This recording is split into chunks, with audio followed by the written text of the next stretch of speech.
Hi, this is Mark, and you're listening to Sports, Politics, and Occasionally Cats, SPOC. Welcome to our podcast today, where you will learn interesting and funny stories about sports, of course, and occasionally politics, but more importantly, stories about wonderful cats in Emmett's life. We're so glad you're here. You can follow us on all the Instagram sites and Facebook, Instagram, Spotify, and wherever you get podcasts. Remember, it's sports, politics, and occasionally cats. Welcome back to SPOC. We've had a little bit of a hiatus. We've been busy with schoolwork and a bunch of other activities throughout the spring, but we're back for our summer edition with more news from SPOC. And here we are with Emmett and Mark, and it's sports, politics, and occasionally cats. There you go. So I'm going to have a little bit of personal privilege here, kind of a dad brag. Part of the reason we've been away is we had a really busy semester out at Johnson County Community College. Emmett was taking a full load this semester, so it just really made doing our podcast a little more challenging. But in the break we've done some equipment upgrades. We've got some improved lighting. We're still playing with that, trying to get that all worked out. And we've got some other equipment that we're going to kind of bring to up our production quality. Can't speak to the content because it is coming from me. Emmett's content's probably a lot better. But anyway, my dad brag is just really proud of Emmett and all the hard work he put in this semester. Why don't you tell our fans and listeners just kind of why this semester was a little bit more challenging? Well, for my first time ever in college, I took 5 classes. Comp. Yep. I took a couple environmental science classes and 2 math classes, which I'd never taken 5 classes in my college career. And it also was a new experience because I'd never been on campus 5 days a week, let alone been on campus from 11 a.m. to 5 p.m. on Tuesdays. And Mondays were long days too, because we had some tutoring in between. And then Wednesdays were sometimes long because I had an extracurricular every other Wednesday. Yeah, your club activity, but you really came through with flying colors, Emmett. I was really proud of you. Your graduation was pretty special because you were one of those COVID graduates way back in 2020 that didn't get to walk for high school, so it was pretty exciting to see you in cap and gown going across the stage. So congratulations, Emmett. Thank you. You did a lot of hard work. We're very proud of you, and it's exciting to see you move on to your next thing, which is, where are you going in the fall? A 4-year college. Yeah, so Emmett will be working his way, living in the dorm and off on his own. We haven't figured out how we'll do the podcasting remotely, but maybe we'll give that a swirl. But right now, let's get into the meat of our subjects today, and it's really great to be back with you. Like always, we got a lot of sports to catch up on. Probably shouldn't start with this, but let's go ahead anyway. How about them Royals? We don't really have a right to complain because at the time of this reporting, they did take 2 of 3 in Cincinnati and 3 of 4 in Minneapolis. So we don't have much of a right to complain, but we're going to. Well, yeah, complain or just, boy, we went into the season. Opening day was so much fun when we went, and they made some moves in the off season that looked like they might upgrade their outfield play as well as some of their hitting. But then their 2 big key guys, Vinny and Salvi, just really have been scraping the bottom of the barrel. Vinny's coming around late, but boy, they were just not hitting in the first 20, 30, 40 games, which really, really hurt the Royals quite a bit. So they're, now, I think as of yesterday, they're 12 or 13 games below 500. Let's see. They're like 13. 13, whatever the number is. It's a lot bigger than we were hoping for this season. But who's counting? Yeah, well, I am. And I think you are too, buddy. Matter of fact, there was a little period of time there where Emmett and I took a little bit of a breather and only looked at the box score. We just a lot of blowing saves, but hopefully, and they had some injuries, but the pitching, starting pitching in particular, has been pretty good. It's just we can't get those timely hits, but some of the guys are starting to warm up. Like I said, Vinny is up in the 220s now, which at one point he was in the 180s. So that's hopefully a good turnaround. while we were off on our little spring hiatus, the Royals also picked a stadium site after how many years of drama around that, a couple years.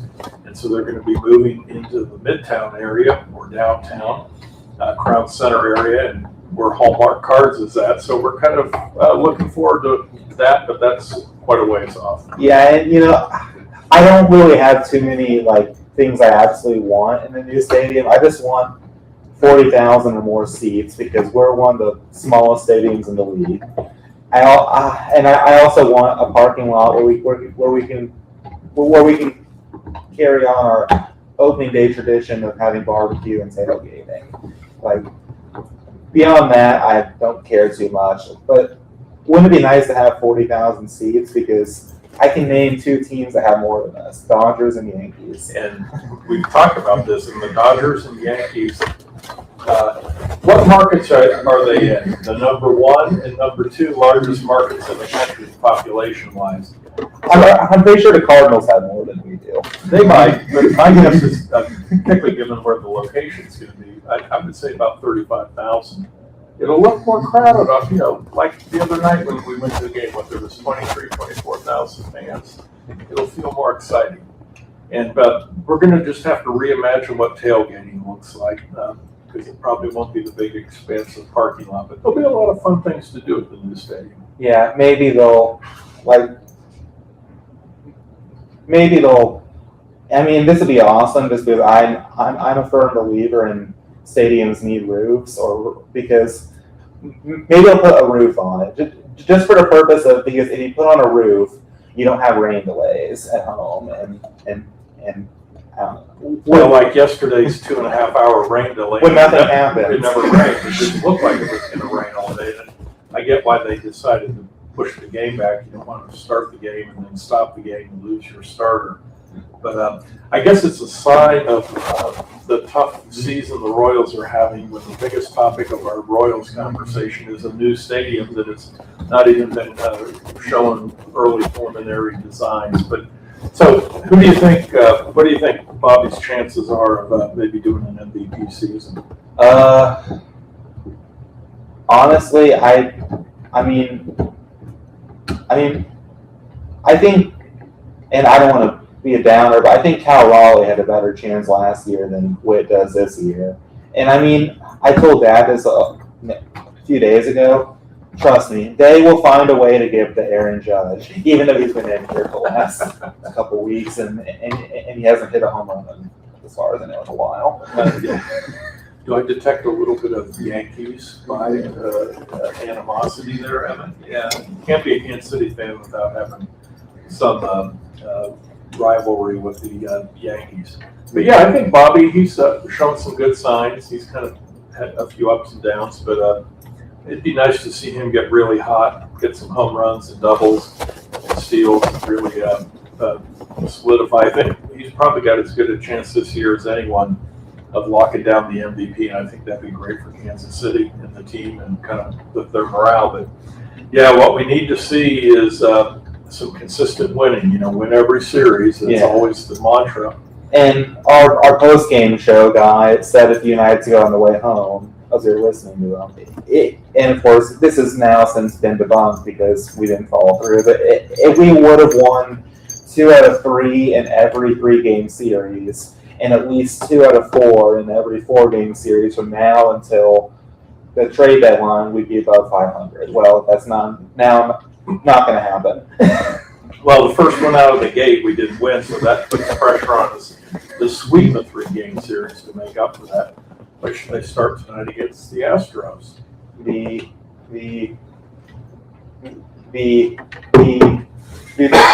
cheaters. Oh, here we go again with that. So side note, do you think Altuve will get booed this weekend? Probably. I think every year we've gone to see the Astros. That's been pretty consistent. Hey, let's end our Royals discussion. We were at the game Tuesday night when they won. Jack Caglione hit 2 home runs. He's been getting super, super hot. And so that's good to see. But we saw our old friend Nicky Lopez now playing for the Texas Rangers. And what did we do in the 7th inning? We went down behind the Rangers dugout and tried to get his attention, and he didn't notice us, but that's okay. He made eye contact, but he's kind of like, oh yeah, smile. Oh, two fans from my KC days, love it. But we had Nicky's #1 shirt on, and I don't think you can see it from where he's at. But it was good to see Nicky latch on with the team. And I will say, the usher was very cool, and the people around us were very cool for letting us invade those seats and trying to get his attention. Yeah. Heck, the people next to us helped us a little bit. Yep, it's an old dad trick where you go down late in the game and sneak into good seats. It's kind of nice sitting right at the front row kind of the dugout. So the Royals, let's hope they keep winning. Bats heat up a little bit. They get the bullpen settled down a little bit, get some guys back from injured reserve. But, the NFL does such a great job of talking football 365, and we've got some stuff to talk about with our Kansas City Chiefs. They too have got a new stadium going out in the Legends out in Kansas City, Kansas, for those of you outside the listening area. But they had a draft. What do you think of their draft? I think it was good. I was very happy they drafted a quarterback because I'm very apprehensive about one of our quarterbacks that came from the Jets. I don't trust him because he's never been very good. So I'm very happy they drafted a quarterback in the draft. How about you? Well, I think that was a smart pickup. I don't know if he'll be ready to be the #2 backup, but I think with Justin Fields, that's a smart pick. We'll see if maybe Andy and Eric Bieniemy, who's back with the Chiefs, and kind of putting the hammer down with a little bit of team discipline and practice discipline, which sounds like everybody's responding to well in the OTAs. But I think those two and some of the other new coaches they brought in will help up the game for some of the players, particularly in the wide receiver group where they've been kind of plagued by injuries and mediocrity. So let's hope they can turn that around. But I thought they did a good job in the draft getting replacements at cornerback. They signed Juan Thornhill back to a 1-year contract, so that's kind of a low risk, potentially high reward. Solidify their backfield. They got rid of Juwan Taylor, which I was so happy about because he was a walking penalty. Yeah, so he had a big contract. They were able to get out from that, which freed up some cap space.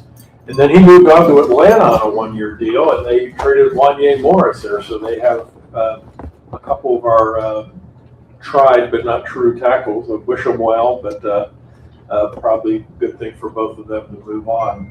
But the draft I thought was good. They got some defensive players off season. The signing of Walker in the running back room and some upgrades there I think will be good. So I'm really excited to see what comes out, and hopefully they bring some new ideas that Eric Bieniemy brought from his time away from the Chiefs.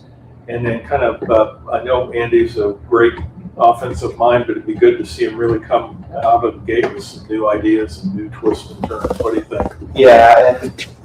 I'm glad Kelsey's coming back, and I'm very happy because as I said before, not on recording, Kelsey's kind of one of the pinnacles of our dynasty. Like, Kelsey is part of what has made us so dominant since we got Mahomes.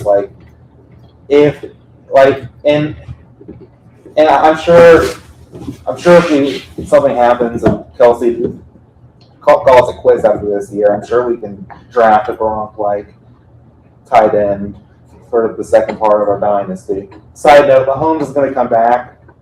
But they extended Mahomes' contract till 2033 this week, so our dynasty will probably continue a little bit, don't you think? Yeah, I think it's good. Anytime you can lock down a player like Mahomes for his entire career, that can't go wrong with those kind of moves. I think it was good to see the video of him, and I'm sure it was all staged, not all, but staged to a large degree, of showing him taking a snap under center, kind of dropping back and turning a little bit on his leg. He had a brace that looked like it was ran the whole length of his leg, but everybody seems optimistic he'll be back week 1.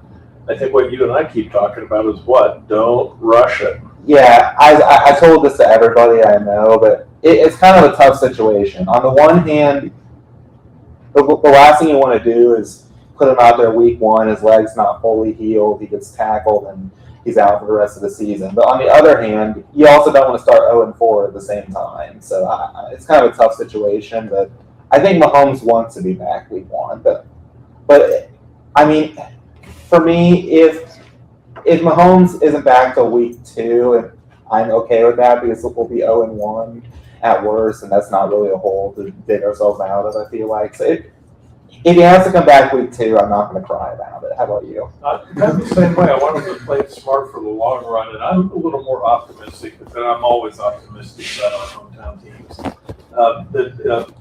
The Chiefs, I wouldn't assume if Mahomes isn't in the backfield playing quarterback that we would necessarily lose. It makes it more challenging, but I think we've upgraded enough of the personnel, particularly in the backfield, that there's cause for optimism. But yeah, play it smart. That's my rule of thumb. How about you? Yeah, and I mean, and something else they could do is, and of course, this might not win us the game if we do it, but if Mahomes is feeling, say 90% week 1, what if they put him out there, but all he does is like hand off, so like he runs the person behind him and they run it.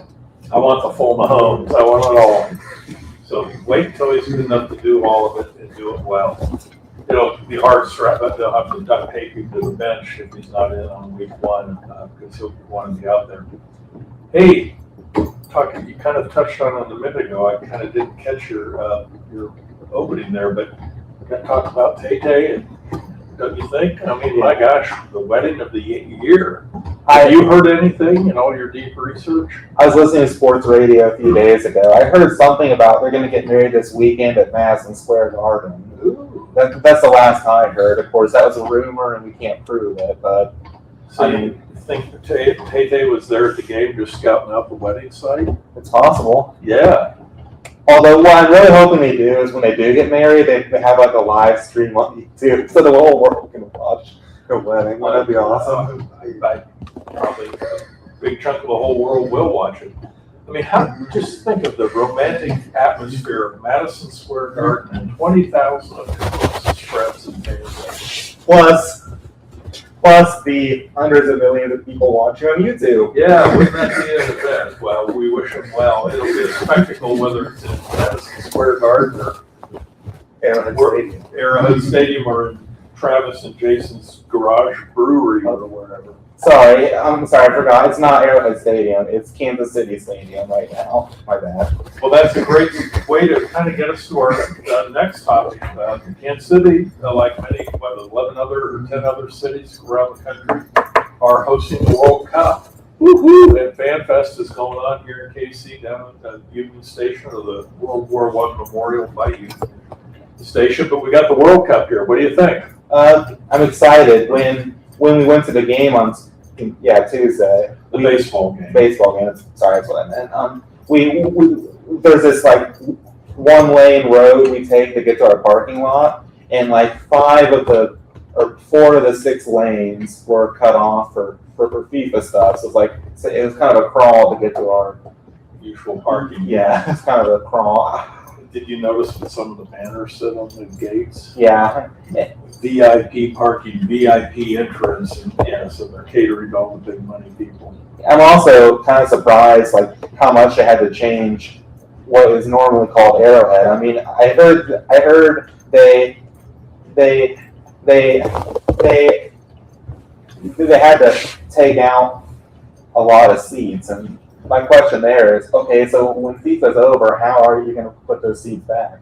I don't think they will, given the Chiefs moving to a new stadium. They'll probably just run out the season in the smaller stadium, which is a bit of a trend for the NFL. But yeah, it was kind of interesting. The city's all wound up, looking forward to a bunch of visitors. I was talking to someone earlier today who drove over from St. Louis, and they were commenting that they saw a lot of cars on I-70 coming from the east in St. Louis and probably points beyond with New Hampshire tags and DC tags and Virginia and all sorts of states they normally don't see on the highway. And so they were wondering if a lot of people are starting to flow into Kansas City for the World Cup, which would be great because it's been kind of a tense spring. Everybody trying to figure out just how many fans will show up. Yeah. People like your mom is working from home because her office is right in the middle of Fan Fest, so they sent them packing for a couple of weeks. Yeah, and something that what I really hope is the transportation industry in Kansas City. Hopefully that'll be able to handle this. I mean, it's going to be really bad if the streetcar and all that stuff gets overloaded and stuff like that. It's also very unfortunate timing that the city bus or the metro bus, whatever it is, City bus is ATA, yeah. It's really unfortunate that the city bus chose this time of year to take away it's free thing. It's like, yeah, they started charging for fares. I'm not sure how that'll work, but it's like, can you at least wait till FIFA's over to do that? yeah, we'll see. But I just hope all the businesses that put so much time, energy, and precious money into getting ready for the FIFA World Cup coming to Kansas City, it ends up paying off for them and the city and county and state who also put a lot of money into the game. That they at least break even, if not making a good turn for a good profit. And I hope people come to Kansas City and get to enjoy what we love most about it, which is Our barbecue. our barbecue and our sports teams and just our general overall vibe in the city. It's got a lot going for it. And this is also impacting the Royals because instead of playing Friday, Saturday, Sunday next weekend, they're going to have the rare, almost pretty much never happens, Saturday off day. So it's going to be Thursday, Friday, Sunday. Is it Thursday, and then they play the Cardinals, Friday, then they're off on Saturday, and then play them on Sunday. 6:40, 7:15, and 1:10, Yeah, respectively. Yep. So that'll be interesting. But yeah, we're excited for FanFest. Hope it turns out well for Kansas City and everybody here. I know everybody around here is pretty excited. And, in our neighborhood, not too far from us, Team England's headquarters is there, where they're lodging and hanging out when they're not practicing and playing in games. And then Argentina's here, and there's been Messi sightings, and so and then Algeria's over in Lawrence. Yeah. Who else? Oh, and Netherlands. Yeah. So it'll be fun. And I've seen a lot of people voicing support for England just around our neighborhood. I've seen several "Good luck, England" signs. Mm-hmm. So, which team do you want to win the World Cup, Dad? It'd be nice to see Team USA, kind of pull a big surprise and do well. I guess, call me a hometown fan. I think they've got some good players. But yeah, I've seen a couple shows and done some reading. Nobody can really land. There's a lot of good teams. England, Argentina is always a powerful team, and Brazil. France, so we'll see. France, they won it last time.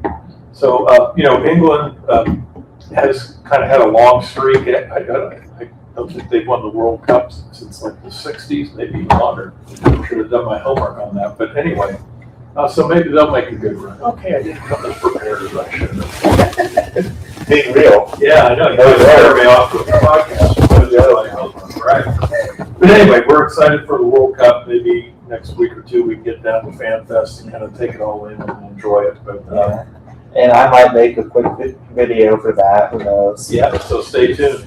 So Emmett, it's good to be back. We kind of rushed through a whole bunch of topics. What's the last thing you want to leave our listeners and viewers? Be sure to like and subscribe. It helps fuel our mission to be as popular as the Kelsey brothers. And we're glad to be back after a grueling semester. I think that having this experience of a busy, full class load was good for me because if I ever have that kind of class load again, I now have practice and having a big class load. Right, you proved to yourself you could do it, right? And all it took was a couple long days and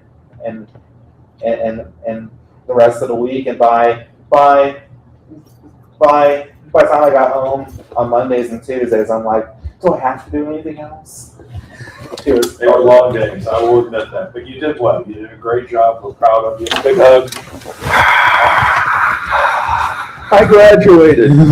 Yeah. So congratulations, Emmett. And we'll be back again, like Emmett said, please go to YouTube, like and follow us and share us and help us build out our audience. And now that it's summertime, we hope to be back more regularly throughout the summer with more podcasts. So thank you for coming to Sports, Politics, and Occasionally Cats. Thank you. Goodbye. Hey, this is Mark, and thanks for joining us today on Sports, Politics, and Occasionally Cats. SPOC. What a great show we had today, Emmett. Those were wonderful stories. I can't wait to follow up and listen again on all the usual sites where you get podcasts. Go to Spotify, Facebook, Instagram, wherever you find your podcast. And it's SPOC. Sports, Politics, and Occasionally Cats. Wow, that's a great, funny story we had about that cat today, Emmett. Thank you so much for listening, and we look forward to hearing you on our next show.